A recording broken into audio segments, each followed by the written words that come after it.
The encounter. The ion blast struck 3 meters to Darius Reed's left, showering him with fragments of pulverized moon rock. He ducked behind the jagged outcropping, the filtered air of his combat suit tasting metallic as he gulped it down. Selene's barren landscape stretched around him.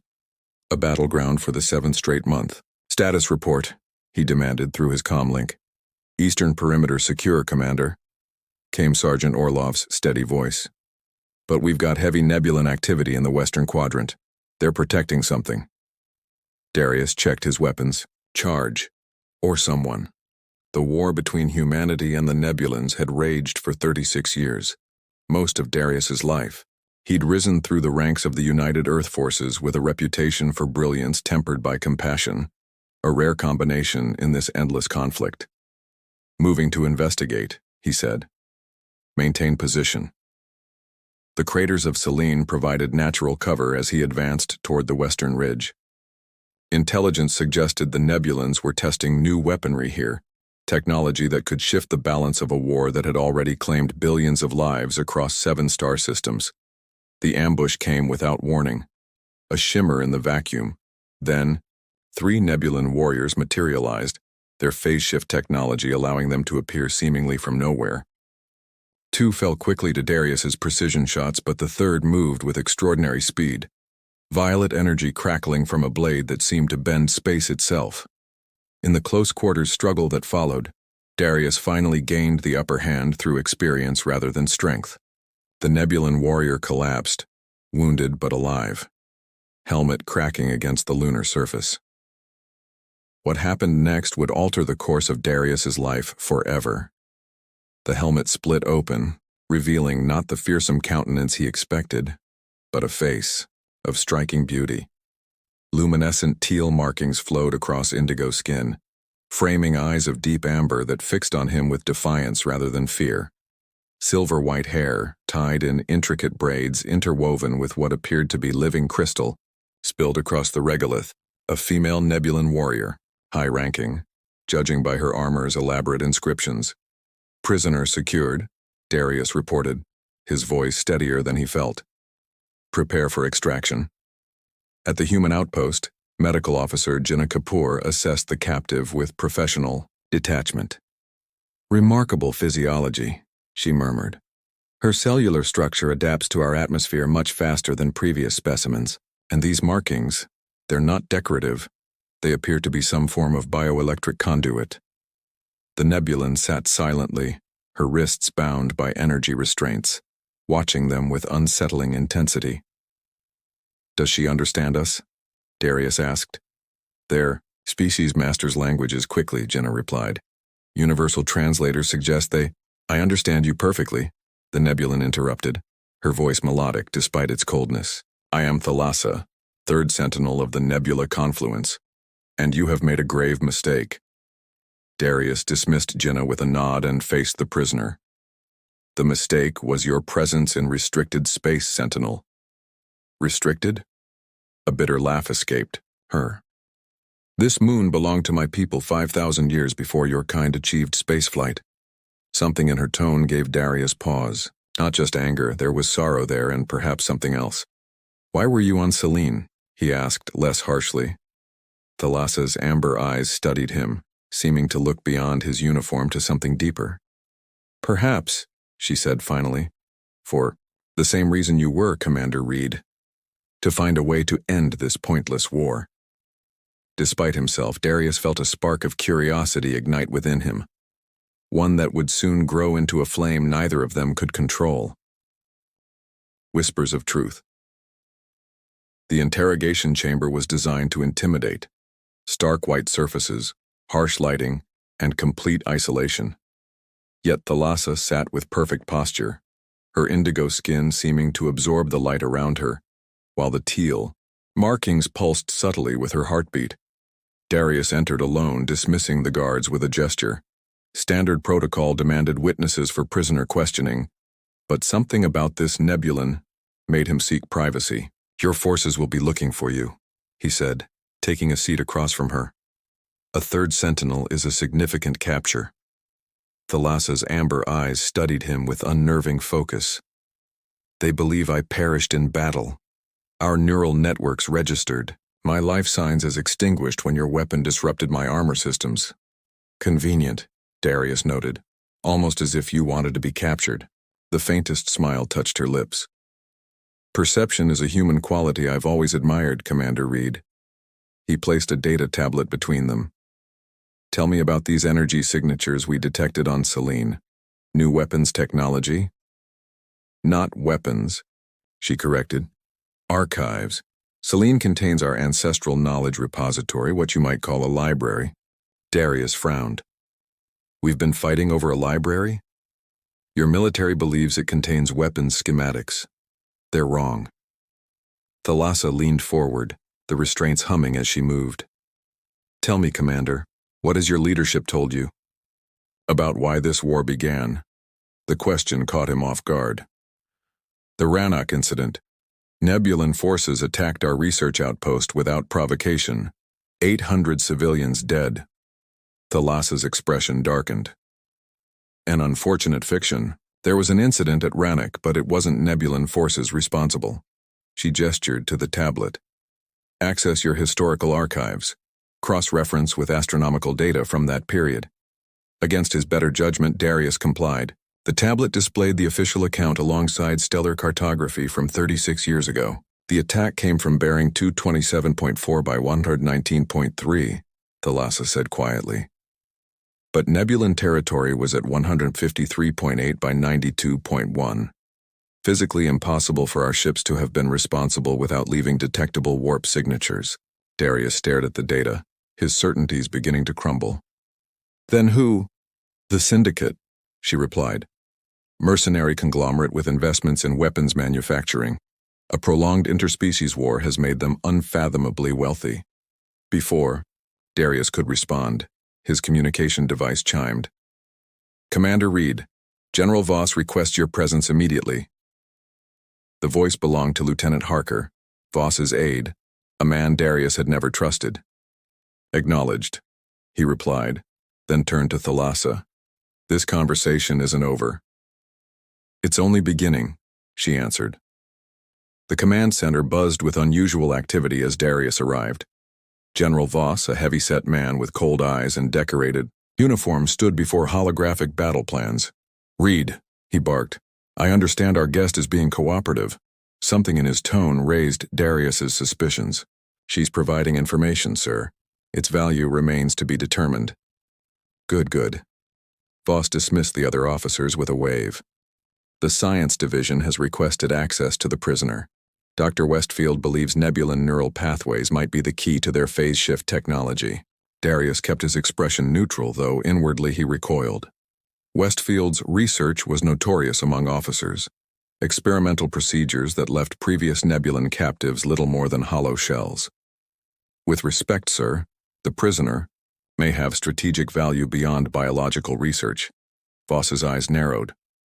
Your concerns are noted, Commander, but this comes from Central Command. Prepare the prisoner for transfer at 0600 tomorrow. Later, reviewing security footage of previous Nebulan captives, Darius watched with growing horror as Westfield's examinations played out. Somewhere between the third and fourth recording, he made his decision. When he returned to Thalassa's chamber, her expression told him she already sensed something had changed. You've seen the truth, she said simply. Parts of it, he admitted. But there's more, isn't there? About why you allowed yourself to be captured. Thalassa's teal markings pulsed more rapidly. My people have an ancient ritual, the confluence bond. It creates a neural bridge between individuals, allowing complete understanding beyond deception. You're proposing this bond between us? Darius asked incredulously. It would allow you to verify everything I've claimed. And perhaps, she hesitated, find a path to end this war. Dawn was hours away. Soon, Westfield's team would come, for her. There's something else, Darius said quietly. They plan to dissect your neural pathways. You won't survive. Thalassa held his gaze. Then we have little time, Commander. What happens next will determine the fate of both our peoples. Outside the chamber, Lieutenant Harker watched the interaction on a monitor. his thin lips curving into a smile as he reached for his communication device. "General, we may have a problem with Commander Reed." The offering. The facility's night cycle cast deep shadows across the corridors as Darius disabled the surveillance feeds. He had 20 minutes before the security protocols would automatically reset. Barely enough time. "This is treason," he whispered to himself, fingers flying across the access panel outside Thalassa's cell.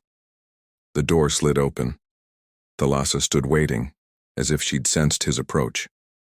"You've decided," she said simply. "I don't know what I've decided," Darius replied, deactivating her restraints, "except that I won't let them destroy you for weapons research." Alarms blared suddenly. They'd been discovered sooner than expected. "We have no time," Thalassa said urgently.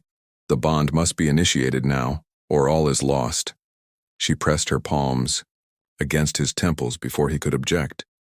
Her touch was surprisingly warm, the teal markings on her skin brightening as they extended toward the contact points with his skin. "Open your mind to me, Darius Reed," she whispered. "As I open mine to you." The sensation began as a tingling at the base of his skull, then exploded into something beyond description. Images cascaded through his consciousness. Thalassa's childhood, among crystal forests, her training as a warrior, the desperate Nebulan council meetings as they realized the war had been orchestrated by outside forces. Simultaneously, he felt her moving through his memories. His parents' death in the bombardment of New Sydney, his rise through military ranks, his growing disillusionment with the endless conflict. When the connection stabilized, one truth stood crystalline between them. The Syndicate had engineered the war, planting false evidence and manipulating both species through shadowy operatives in their respective governments. "Now you understand," Thalassa breathed as the bond temporarily receded. "The bond will strengthen over time, allowing us to share thoughts across any distance." The pounding of boots echoed down the corridor. Security forces approaching. "There's an emergency shuttle bay 2 levels down," Darius said, drawing his sidearm. "We need to reach the communications array at Outpost Helios. It's our only chance to broadcast the truth to both sides." Thalassa's amber eyes met his. "You're risking everything." "So are you," he responded, feeling the nascent bond between them, pulse with something beyond mere alliance. As they moved toward the door, Darius realized that in saving her, he had committed himself to something far greater than escape. They had become the living bridge between two civilizations, and their only hope for peace. The sound of weapons charging greeted them as they stepped into the corridor, where Lieutenant Harker stood waiting with a full security team. "I'm disappointed, Commander," Harker said coldly, raising his blaster, "but not surprised." Across enemy lines. The firefight in the corridor was brief but devastating. Darius managed to disable the security team's weapons with a precisely thrown EMP grenade, a prototype he'd borrowed from the armory. Lieutenant Harker, however, was more difficult to neutralize. His hatred of the Nebulans bordered on pathological, and he hurled himself at Thalassa with murderous intent. "Abomination!" he spat, as Darius finally subdued him with a stunning blow. "He's been compromised," Thalassa said quietly, her markings pulsing with urgency. "I saw it in the bond, neural implants of Syndicate design. There are others like him in both our governments." They moved swiftly through the facility, the partial bond between them creating an unprecedented synchronicity. Thalassa sensed dangers before they appeared. Darius knew access codes he'd never consciously memorized. The shuttle bay was minimally guarded. Most security forces had been drawn to the disturbance they'd left behind.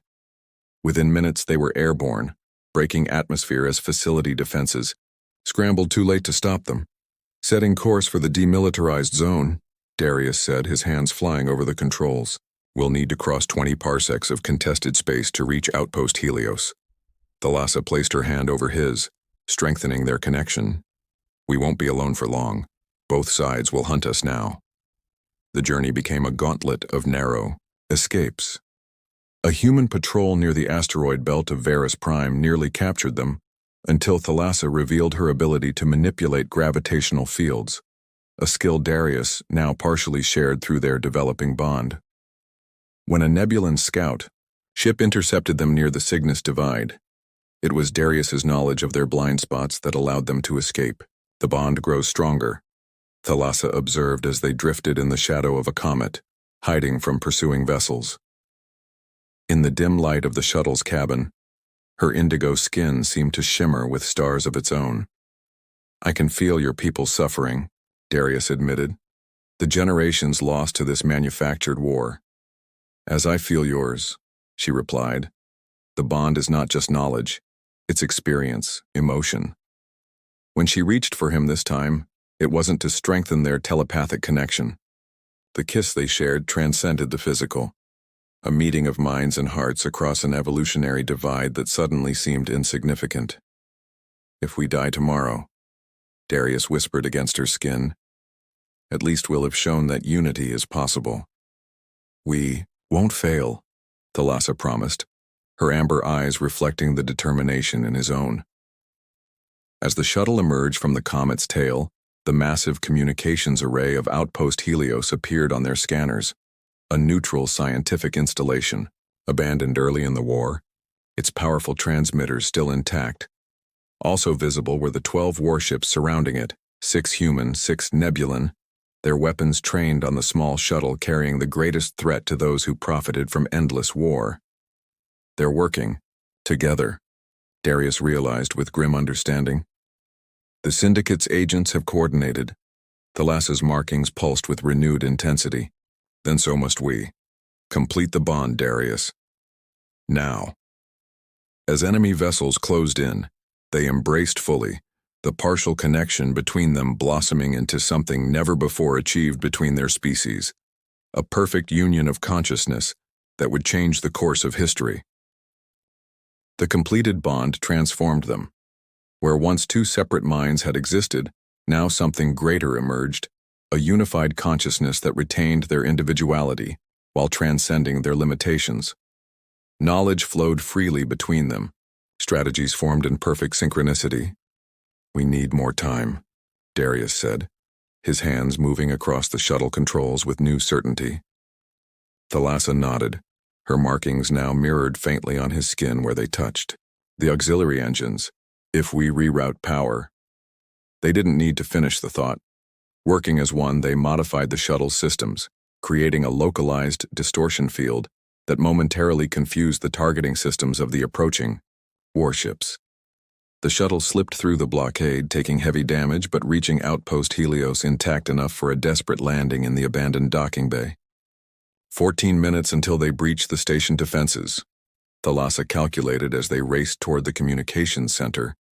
The outpost was a ghost of scientific cooperation, dust-covered workstations and dormant equipment standing in silent testimony to what had been lost.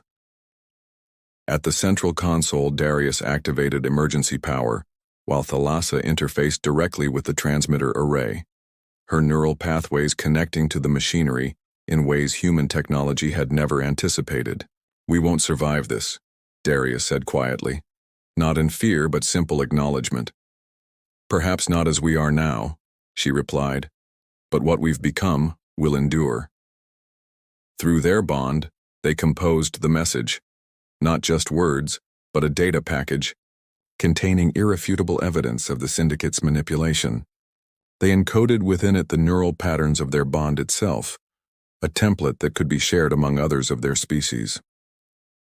As Thalassa's consciousness merged with the communications array, amplified by Darius's understanding of its architecture, they began broadcasting on all frequencies, penetrating the communications blocks that had kept both civilizations isolated.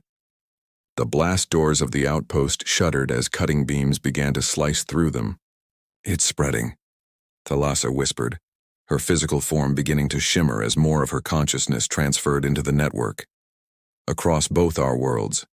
Darius felt it too, their united mind expanding beyond the confines of the station, touching others, revealing truth. Across human colonies and Nebulan settlements, people stopped and listened, Soldiers lowered weapons. Leaders demanded answers. The syndicate's carefully constructed deception collapsed under the weight of absolute truth. When the doors finally breached and soldiers from both species poured in, weapons ready, they found something unexpected. Darius and Thalassa stood in the center of the communications hub, surrounded by a nimbus of energy where their bond had manifested physically. Neither fully human nor nebulan, but something new. "We are the evidence," they spoke in unison, their voices harmonizing in a way that made the soldiers hesitate. "We are the peace that is possible." The unified consciousness that was Darius and Thalassa reached out, touching the minds of those present, offering not control but understanding. One by one, the soldiers experienced flashes of clarity, recognizing manipulations that had driven them to hate. Across both civilizations, the message spread like wildfire. The syndicate's agents were identified and isolated. Emergency councils convened. Centuries of manufactured hatred began the slow process of unraveling. And at the center of it all, two beings who had dared to bridge the void between worlds stood, transformed. The first of many bonds that would heal the wounds of a war that never should have been. It was always possible, they whispered to each other, as their separate identities gently reasserted within their permanent connection. Peace was always possible. Around them, former enemies lowered their weapons and began tentatively to talk.